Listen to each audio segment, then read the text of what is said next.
খিচুড়ি খেয়ে হাত ধুয়ে ফেলছি। উনি মুখে হাত দিয়ে হাসতে হাসতে চলে গেল। খুব তাহলে মুরব্বী এই ডায়লগের যে জনক, তার সাথে আপনার খুব ভালো সম্পর্ক। আমাদের বাড়ির পাশে একসাথে। তিনি কিন্তু খুব ব্রিলিয়ান্ট একজন। অবশ্যই তার কথা মানে সব মিলিয়ে এগুলো তো আমরা ছোটখাটো বিষয় ভাইরাল হয়েছে, কিন্তু তার যে কথা, তার যে কথার মাধুর্যতা অনেক ব্রিলিয়ান্ট উনি। তখন থেকে মানে উনি যেই এখন যেমনটা দেখা যায়, সে 20 বছর আগে এমনই ছিল। আচ্ছা আচ্ছা, এমনই ছিল। ওই ওনার কথা যেহেতু বলেছেন, একটা মজার হিস্ট্রি বলে ফেলি।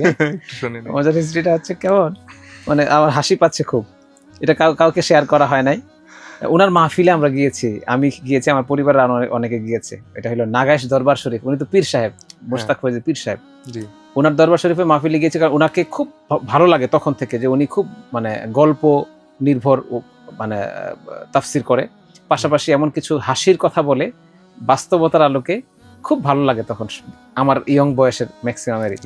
তো আমরা অনেক ফ্রেন্ড মিলে ওনার মাহফিলে, বাৎসরিক মাহফিল যেটা, মাহফিলে জয়েন করলাম। মাহফিলে জয়েন করে রাতে সন্ধ্যার পরে ওখানে খাবার দিল, আমরা খাবার খেলাম। খাবার খেয়ে আমি হাত কোথায় ধুবো, আমি কোনো জায়গা খুঁজে পাচ্ছি না। হাত ধুবো কোথায়, আমি কোনো জায়গা খুঁজে পাচ্ছি না। বা প্রচুর মানুষের ভিড়, মানে লাখো মানুষের ভিড় হয় ওই এত বড় মাহফিল ওনাদের। পরে আমি একটা মানে গামলার মতো পেলাম, তো মনে হইলো যে পানিটা পরিষ্কার, ওখানে আমি হাত ধুয়ে ফেললাম। হাত ধুয়ে মুখ ধুয়ে আমি আবার ওয়াজের ওখানে চলে গেলাম। আচ্ছা, এরপরে ওয়াজ শুনতে শুনতে আমি আবার হাঁটতে আসছি আমার বন্ধুদেরকে নিয়ে। হঠাৎ করে দেখি কি, ওই গামলা থেকেই মানে বোতল দিয়ে অনেকে পানি নিচ্ছে, মানে ওইটা পড়া পানি। ও আচ্ছা আচ্ছা, আমি তখন টেনশনে পড়ে গেলাম, হায় হায় আমি শেষ। হুজুরের সমস্যা, এটা তো আপনি বরকত পেয়েছেন। হ্যাঁ, হুজুরের পড়া পানির মধ্যে আমি হাত ধুয়ে ফেলছি, না জানি আমার কি হয়ে যায়। আমি খুব টেনশনে আছি। ওই বয়সে এটা একটা টেনশন ছিল, খুব টেনশনে আছি আমি। এই জায়গাগুলো তো সেন্সিটিভ। পীর সাহেব যদি অভিশাপ দেয়, কি না কি হয়ে যায়। বা মোশতাক ফয়জী পীর সাহেবের ওনার চাচা বা ওনার আরো যারা পীর, ওনারা তো তখন বেঁচে ছিলেন অনেকে। টেনশন থেকে থেকে আমি শুধু মানে দোয়া ইউনুস পড়তেছি।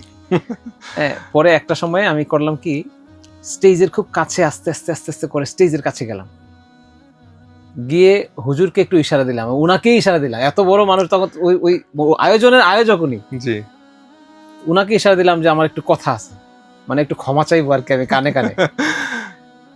উনি আসলো, কি খবর বলো। আমি গেলাম, গিয়ে ওনাকে কানে কানে বললাম, হুজুর আমি তো একটা ভুল করে ফেলছি। কি ভুল? বলে, আমি ওই যে এই মানে পড়া পানির মধ্যে হাত ধুয়ে ফেলছি, খাবার খেয়ে, খিচুড়ি খেয়ে হাত ধুয়ে ফেলছি। উনি মুখে হাত দিয়ে হাসতে হাসতে চলে গেল। কোনো সমস্যা নেই, কোনো সমস্যা, টেনশন করো না তুমি। ঘটনাটা খুব মজার। তুমি টেনশন করো, মানে আমার টেনশন পুরো নিমিশেই উনি কমাই দিল। বললো যে কোনো টেনশন করো না, তুমি আল্লাহ ভরসা, আল্লাহ ভরসা, আল্লাহ ভরসা, টেনশন করো না। আমি টেনশন করছিলাম যে এই পড়া পানি খাইয়া পরে আমার উপরে অভিশাপ চলে আসে কিনা। ওই বয়সে এটা, এই চিন্তাটা আসা, তখন হয়তো আমি 8-9 পড়ি আর কি। একই এলাকায় তো বাড়ি, পাশাপাশি। এখন তো অনেক আদর করে। কয়েকদিন আগে মানে ঢাকা থেকে কুমিল্লা যাচ্ছি, রাত 2টা বাজে, আমি প্রোগ্রাম শেষ করে কুমিল্লা যাচ্ছি। আমি ওই যে কুমিল্লা একটা ভালো হোটেল আছে, রেস্টুরেন্ট, রাতে আমি